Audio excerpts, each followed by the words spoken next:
Live with the SHEconomy Show. Today, I am so excited to have the guest that I have on the screen right now, Miss Natalie Bourne. She is not only an incredible female entrepreneur, but an incredible human, all in all. And I have to tell you that this lady here was the first woman to welcome me into the automotive space without judgment and with open arms and an open heart. And that smile that you see on the screen right now is what makes her amazing, because it's her pure inner beauty shining through. Natalie, I am so excited to have you on. Welcome to the SHEconomy Show. Thank you, Katie. I'm so excited to be with you. And I just loved meeting you all those years ago. I feel like we just gravitated towards one another. We spoke right after one another and we were kind of talking on the same topic, honestly.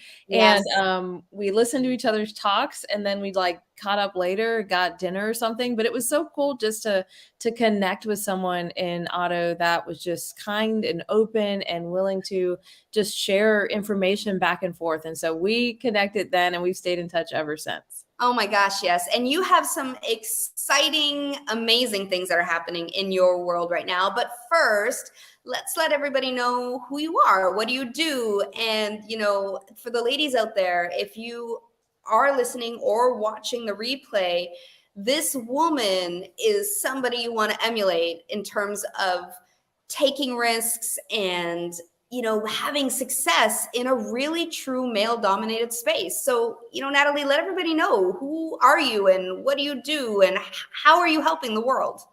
Yeah, thank you for that. So, just growing up, I grew up kind of in the tech industry, so definitely very male dominated. And I grew up kind of became a product developer, and so worked on several patents, collaborated on patents, and I really just loved the space of starting with nothing, starting with an idea, and then figuring out how do we grow that into a real product, something that we can actually put out there in the world. And so that's really at the heart of kind of my background, my upbringing. And then by trade, I'm an entrepreneur and I really love facilitation and innovation. Like those are my sweet spots of where I can help people launch big ideas, think outside the box, and really take whatever they're trying to do to the next level. And so oftentimes we kind of think about innovation and we think it's free form with no structure, right? But really at the heart of it, innovation does have structure and it does have strategy. And when those things come together, it's a really beautiful thing of what you can do, what you can launch. And so I spend a lot of time helping people with innovation culture, with how do you infuse that culture into your team, and how do you think a little bit differently about innovation and launching things, launching ideas. So that's my sweet spot. It's what I love to do. I'm also a mom. I have two amazing daughters, awesome husband, a labradoodle. So we've got it all going on over here. You have the fur baby and all. You've got it all going on. That's incredible. And so let's talk a little bit, just because this is a podcast or show based on how women impact the economy, not only as consumers, but as, entrepreneurs, as business owners. And let's face it, in the auto space and in the tech space, it is very male dominated. What sort of advice can you give to the ladies or the gentlemen that are watching or going to watch the replay on how they can thrive and excel in the space like automotive or tech, anything that is really highly male dominated? Yeah, I think, so much of what we do, I think that a lot of times it starts with an idea. And so often when we're building an idea or putting a thought forward, oftentimes we start kind of building it for ourselves and we don't actually think about who we're building it for. So one of the things I love to introduce, not only in the automotive industry, but in the tech industry, is the idea of creating this empathy map, right? And a lot of people know about empathy maps. It's been around for a while, but the idea is that we should never, ever build something without talking to the person we're building it for. And so one of the things that I talk about in my book is the idea of starting out with an idea and you sketch it, right? Almost think of it like a napkin sketch. And then I would put that napkin sketch in front of a customer and say, hey, is this it? And they would say, well, not really. It's kind of like this. and then I would kind of resketch it. So often we go from like the idea all the way to a built prototype or even a built website, not stopping in the in between and saying, who am I talking to and who's my audience? What do they need? What problems am I trying to solve for them? And then what are some of the pain points they're experiencing? And then how can I help them on the other side of those pain points? And so I just love this empathy map because it looks at the customer from the vantage point, and it kind of like, we kind of call it this big head exercise, right? Because you put a head on the board, and your first question you ask is, what are they thinking and feeling? And that's such an important question to ask, because now we're tapping into some of the challenges they're having, maybe hidden fears that they're not sharing with anybody else. Mm-hmm. Those things are so important, because if we believe in what we're selling, we believe that the product we have can solve the problem for them. There's also this aspect of what are they seeing, right? So what are they seeing in the world around them? What's going on around them, and how is that impacting them? There's the thought of what are they hearing? So what are other people saying? Maybe other competitors, other people in their industry. And then what are they actually saying and doing? And to me, this is where that idea of cognitive dissonance might come in, where maybe they're saying one thing, but they're doing another. And that's an important part of understanding our customer as well. Why is that cognitive dissonance there? And my favorite part of this whole thing is, what are the pains that they're experiencing and what are the gains? So when we talk to someone directly in the heart of their pain point, we're going to see real change. And so our hope is to help galvanize them, right? Move them to the other side of whatever pain they're feeling. And so we do that through understanding them, through having that empathy and what they're going through on a day-to-day. And then the beautiful thing is, you just keep that in front of you. If you're writing a blog, now you have empathy for the person you're writing it for. If you're building a product, you have empathy for the person you're building that product for. And then if you're selling something, right, you can now think about how to sell that through their eyes, through their lens. That's incredible. And I mean, being a brand experience expert, not that I like to call myself an expert, but I've been around the block and I've been doing it for many years. It is so important to flip that lens. And what I hear you talking about is diving deeper and really finding that, like you said, that pain point. So anybody that's listening, this goes for your personal relationships. It goes for your business relationships, in terms of hiring or excelling in a corporation or as an entrepreneur. The more you can have empathy for the person in front of you, understand their needs, and then tailor whatever experience you're giving to them, whether it's a product, whether it's a process, whether it is training and developing, that's when you see that change. So I don't know if you know this stat, because I'm sure you've done tons of research, and we're going to talk about your book in just a second. I'm so excited for you, by the way. But by the age of 16, our habits are solidified. Wow. Age of 16. So good luck getting your 17, 18, 19, and 20-year-old to do anything different unless you create an emotional shift. Yeah. And it's only when they feel an emotional shift that they actually are inspired to action something different. And so when you talk about your empathy mapping, that's where my brain goes. My brain goes, well, if we want our employees to do something different, if we want our customers to believe in us and buy from us, and if we want our teenagers to do the same, we have to understand how to emotionally shift them. Yes. And if you can't shift them emotionally, then forget about it. And the only way to do that is to have empathy and really understand the emotions of the person standing in front of you. That's so spot on. That's so spot on. And I think about, when we're embarking upon this journey, no matter what we're doing, and the ability to have empathy. I mean, it's such I think, a lost art. It's not something we talk about enough, but it really changes the game. It changes everything. And I think about a while ago, I was building a product and I was sitting down with a customer, and we were doing the napkin sketch thing. And I was like, okay, then it can do this, then it can do that. And she just looked at me and she's like, I hate this. I was like, okay, tell me more. I thought of it. That's great. And, she said, hey, this is just not going to work for me. Here's what my day-to-day looks like. She's like, I'm busy. I'm back-to-back meetings. It's wall to wall. This takes too much time. This is a waste of my time. And as much as it may hurt for someone to say, hey, your baby's ugly, like that helped me so much not Yeah. to waste time churning on the things that didn't matter to her.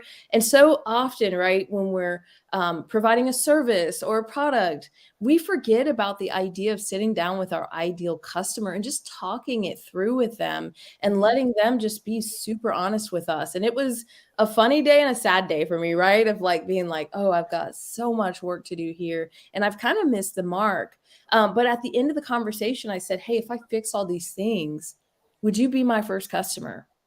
And she's like, if you fix all these things, yeah, I'll do it. I'm like, that's awesome.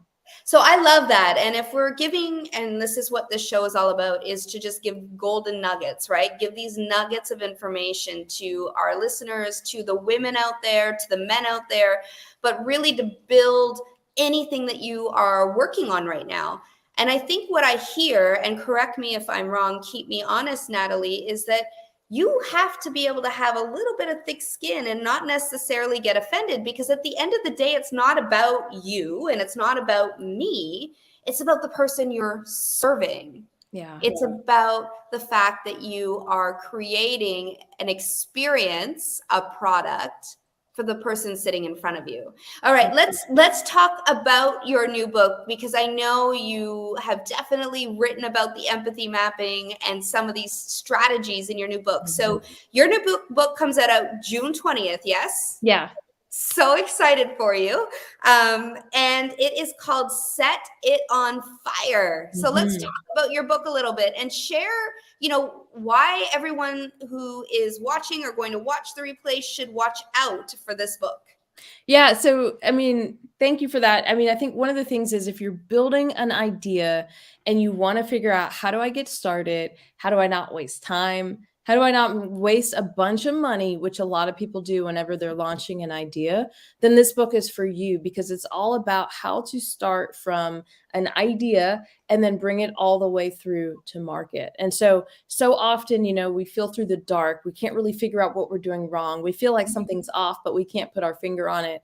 And so as somebody that's worked in the product development industry for many, many years, someone who's worked in automotive for years, I kind of give you the playbook for innovation. And I kind of put it like this, when I was growing up in my career, I used to sometimes get in rooms and they'd be talking a little bit above my head, or maybe they'd be using concepts and terms I didn't understand. And I always felt like, man, do they have a playbook I don't have? Or maybe they played golf with the CEO last weekend and he told them a bunch of terms that now everyone in the room understands. And so this is really that for your ideas, for innovation, for ingenuity and creativity. It's helping give you the playbook for how to take something that's just been an idea that's kind of been sitting dormant, and how do you start to churn on that idea and turn it into something real. And so it does include the empathy map and how do we engage and talk to customers. It also includes, frameworks that you can use to get your ideas out there to the world. But more importantly, and this is my favorite thing to say, no slow moving train wrecks, right? So we don't want to spend a ton of time, ton of money and have nothing to show for it. And so we want to be able to take our resources and use them as strategically as we can to launch ideas, to help people. And as I always say, get out of the box, right? And not only just get out of the box, but set it on fire. So I don't want people living in boxes. I don't want them feeling like they're contained in a box. They need to be able to get out of that box that they're living in, get their ideas launched, truly set it on fire. I love that. I just wrote that down. Get out of the box and set it on fire. Because really, if we're looking at the impact that we as women have on the economy and how we've grown, I mean, gosh, in my research for Custom Her Experience, I went all the way back, like in ancient times where, women actually did rule. Women like Cleopatra and Boudica, like they actually ruled kingdoms, and men followed their lead. But then somehow along the way, we lost the right to vote. We lost the right to lead. We lost, really any footing, with the exception of being the decision maker in the household. And through the years, through the wars and through, really just stifling through the pathway to become relevant again. And I hate saying that, but it's true. We had to become relevant in the face of the world. We've had to get out of the box. Right. And a lot of women have had to set those boxes on fire, even homes, in order to get noticed. You know, they were no longer the homemaker. And women are making those decisions more and more these days. You know, maybe she doesn't want to be your traditional homemaker. And so a book like this is really going to help them feel confident to be able to get out of that box. We do have a comment that I want to bring up, or a question, I should say. Michelle, I'm going to pop it up here on the screen. She would love to know what your advice, Natalie, is for balancing empathy versus having to push back on our customers, especially when our business expertise needs to slightly outweigh their personal beliefs and their empathy, the empathy you have for them, because it's in the best interest of the client. So how do you balance that? That's such a great question. And it really goes back to that challenger sales mentality, right? Where part of what our job is really to help challenge the way people think. It's to help them think differently. So that goes back to that comment I made about cognitive dissonance, right? So you may see your customers saying one thing but doing another. That's that cognitive dissonance. And really our job is to help them close the gap. So how do we help them understand that, you're saying one thing, but you're doing another. And if we could close that gap, we might be able to help you. I think empathy even helps you realize the places where you need to challenge their thinking. Just because they're thinking a certain way, we know this, it doesn't mean it's right. It doesn't mean it's true, but it helps us to know where to challenge. So I think if we have that empathy map laid out in front of us, we can say, okay, 50 to 70% of the people that I talk to about this particular idea always struggle. Well, why is that? Well, it's because they were miseducated at one point on this topic. So as I go in, I'm not going to dance around it. I'm just going to say, look, I think you're going to disagree with me on this, and here's why. 60 to 70% of your colleagues that I talk to always say the same thing. But here, let me show you what's true. And so I think even that empathy map can help us challenge places where we may think like, hey, that's not logical thinking, but let me help you get there. Let me help you think logically about the problem you're trying to solve. And let me show you a path that's better than the one you've been on. Because guess what? At the end of the day, that's probably not working for you. Well, I love that. And Michelle loves it because she is committing to buying 10 copies of your book the moment it's out, because your knowledge is amazing and she wants to share it. I have to ask you, is Set It on Fire available for pre-order? Is it out on Amazon yet? It will be in the next couple weeks. Yeah. So that we can share it out for pre-order, because you've got 10 books right here and she will order your books. So awesome. Let's make sure we get that out and get you on another show the moment it's out so that we can talk more about it. All right, you've just like blown up with so many amazing tips in terms of empathy, and you're singing my song, or we're singing from the same song sheet, and I think that's why we jive so much, and we jived right from the beginning, because it really is about you serving and helping other people find ways to serve their customers in a way that it's impactful, not for you and me, but for them. So what piece of advice or what counsel or tidbit of information can you give our listeners, and specifically women, on how to go about finding these ideas that they can actually, then read your book and set them on fire? Yeah. So, here's something I have to tell you personally as someone who wrote an innovation book. I don't feel like I am the most innovative person in the world, but what I do and what has always been brilliant for me in my career is asking the right questions. So, for me, and I think for you too, if you don't feel like, hey, I'm just a, 10 out of 10 innovator, is to spend as much time as you can around your customers and ask them really, really good questions. And so as I'm talking to my customers, I'm saying, so help me understand, why do you do this? Or I'm observing you working and I'm trying to understand, where does this piece come in?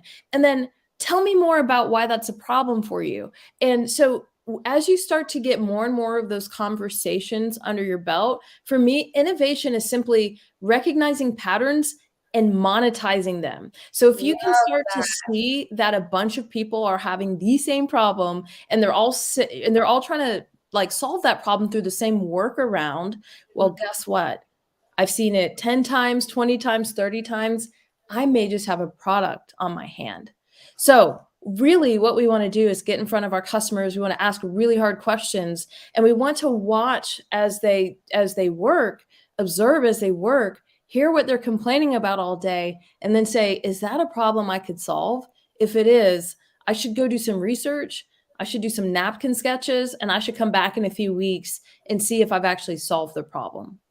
That's incredible. I couldn't agree more in terms of asking the right questions. I'm a firm believer in actually being the silent one in a group because I love to observe and see, what people are saying, how they're reacting, see those patterns. And when I speak, I ask the right questions because that's when you really get the goods. I mean, our favorite person to talk about is ourselves and Right. what's going on with us or our product or our business. Right. And so if you can ask the people you're around those right questions, then you're going to get all the information you need. That is a huge nugget that everyone needs to hear. If you are trying to break out and find an idea to innovate on, if you're currently working on an idea, if you're in the middle of owning a business and you're 2.5, 3 years in and you're thinking, where do I go from here? Ask the people around you and yourselves the right questions. I am designing, I'm so excited that I get to keynote at WIA this year, Women in Automotive. And so I'm writing a brand new keynote that I've never done. And it's called a message for the ladies and gentlemen. And I've been stuck. I'm like trying to map this thing out and what do I do? And, I'm in my innovation box right now. I'm like, what do I do? But I started asking myself questions, and funny enough, that's what sort of broke me out of that box so that I could start to think a little freer and be able to almost drop the judgment. And would you agree that when we self-judge or we judge our customers or we think that our product is great just as it is, that we actually hinder ourselves? Absolutely. I mean, feedback is such a gift. And sometimes we don't view it that way, right? Because it causes more work. It could sometimes the feedback can hurt. It cannot always be kind feedback, but feedback is a gift. And so I agree with you wholeheartedly. When we think that what we have is the best, it doesn't help us to grow, it doesn't help us to stretch. And ultimately, it doesn't help the customer. And so if our goal is to focus on the customer, kind of put them at the center of everything we do, everything we build, then we have to be out there talking to them. We have to be learning how to receive feedback. Something I do with teams, and it's my favorite thing to do, is I get them used to giving and receiving feedback from each other on a frequent basis. And what that does is it starts to lower your guard so that your guard is not so high that if someone gives you feedback, you're like, I can't receive that. Over time, you start to say, oh, it's not that bad. Like, I get it. I see what you're saying. And all feedback has to be weighed, right? So somebody that you've known for 10 years, you're going to weigh that differently than someone you've known for 10 minutes. Mm-hmm. And so feedback is a gift, but it has to be weighed. And if you start to get the same feedback in a pattern, now it has to be acted on. So that's where action has to take place, right? If I hear it once, okay, I'll note that. But if I hear it 10 times, then that's a thing. And so if we can begin to follow those patterns, then that's where the real change can happen. And that's where, I'm hearing you, same thing with your innovation, right? It's looking for those patterns and a problem you're solving. And then how do you monetize it? That's, spend as much time and ask the right questions.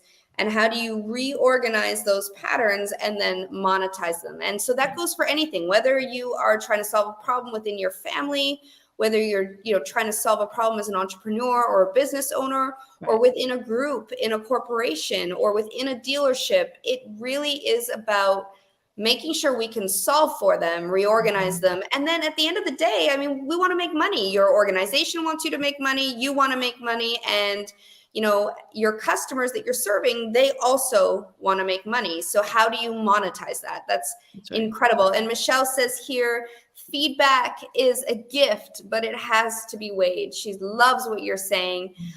We also have Tracy on. She says she's sorry she's late to the party, but we are excited that you're here, Tracy. Thank you for tuning in. I will, before I ask, you know, the final piece of advice from Natalie that she has to share with y'all. You know, if you do have any questions, drop them in the comments because we're here to answer them. We're here for you. And if those some pop up, we'll get to them before the end of the show.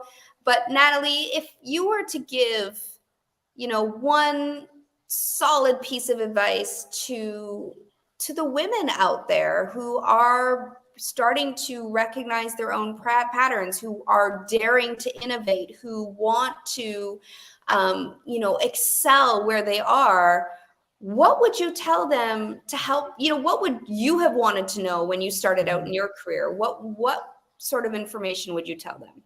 Oh, so many things. I mean, right. If you look back and you're like, what would I told myself 15 years ago? I mean, I think there's so many things. One of them is how important it is to show up as you. I mean, everyone else is already taken. I oftentimes was the only female in the room, and I thought I had to be more like the men in the room. And not that there's anything wrong with men. I think that women are awesome and we complement. We are not there to compete. We're there to complement. And so I think that we have a complementary like way of showing up that's very different than the way men show up. And so I thought I had to kind of be someone else in order to sit at the table.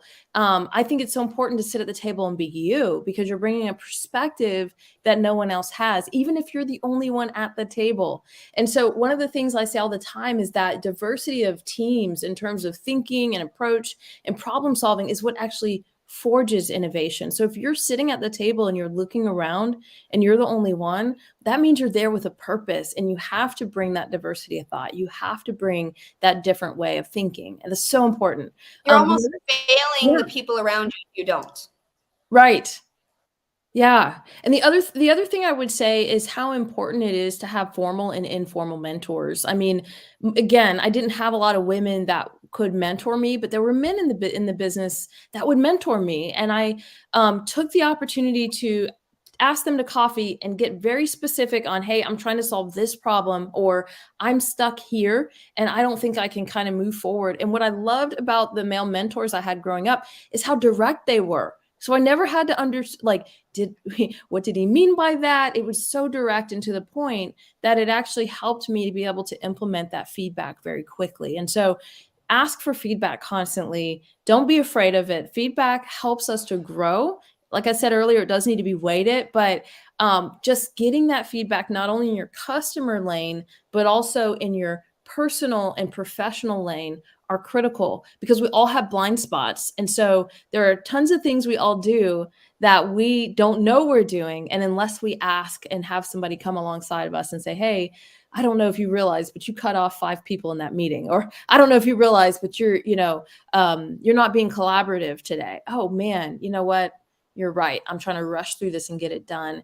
Let me step back so that I can step forward and show up as who I really want to be. I love that. I have to, to close off the segment, but also to go back to your story. Once upon a time, I was, I ran and I designed shoe stores across Canada, and I ran the merchandising department for these shoe stores. And I'll never forget, this was the start of my career. I was a baby and I was just a brand new leader and been given this huge job and thinking, how am I going to do this? But I said yes, and I went about doing it anyways. My boss at the time did these things, 360 reviews, right? Where they ask someone above you, your equal, someone below you on how they view you as a leader. Well, gosh, did I cry like a freaking baby when I went in there for my results, because I thought I was killing it. Yeah. She said, you are the most uninspiring leader I have ever worked with. Oh, I cried and I cried. But you know what? I took that and I said, okay, well, what am I not doing then? Mhm. Help me. After I dried my tears, that is, after my bruised ego was a little bit patted, I said, well, how? How do I become a better leader? And it was because of that tough feedback. It was because of that moment. And I talk about, I actually share the story in my book, in Custom Her Experience. It was because of that moment that I was able to become more open to feedback, more direct feedback, but also become a better leader and more servant mindset, where it wasn't about me. It Yeah. wasn't about me being great. It was about how I could serve others. And so your point on feedback is huge for anybody that's out there, and just be authentically you. Yeah. I love that you said that, we're here to equal. We're here to work together. Adam and Eve were put on this earth for a reason. It wasn't because we were meant to not click. It was because she was brought to this earth with one set of skills and he was brought to this earth with another. And that is true in life and in business. Yeah. So I love, love, love the advice you've given. And I hope everyone on here watches out for Natalie's book, Set It on Fire, coming out June 20th, but ready for pre-order, you said, like next week? Yep, that's right. All right. Well, we're going to do a post as soon as that's available, and we're going to get that out there. Maybe we can go on like an Instagram live together and get that link out there. That'd be so much fun. We'll celebrate your pre-order, because writing a book, although it's hard, getting your message out there is even harder. So everyone that watches this, we're going to support this amazing human and get those books sold. But more importantly, learn from her, because gosh, innovation is everything. We're in an economic struggle right now, and we're, in what Tony Robbins calls the winter season of the economy. And so if you're not innovating, you're not surviving. So everyone needs this book. Thank you, Natalie, for joining us tonight. And I am, from the bottom of my heart, so grateful for our friendship and for how you innovate and give back to the world. Thank you, Katie. This has been so awesome. All right, everyone. We're going to share this out, but reach out. Before we go, actually, tell everybody how they can get a hold of you, Natalie. Oh, yeah. You can follow me at Innovation Meets Leadership on all the platforms. So Facebook, Instagram, YouTube, also LinkedIn, and then Natalie Bourne on LinkedIn. And innovationmeetsleadership.com is my website. Fantastic. You should drop that in the comments so everybody can find you.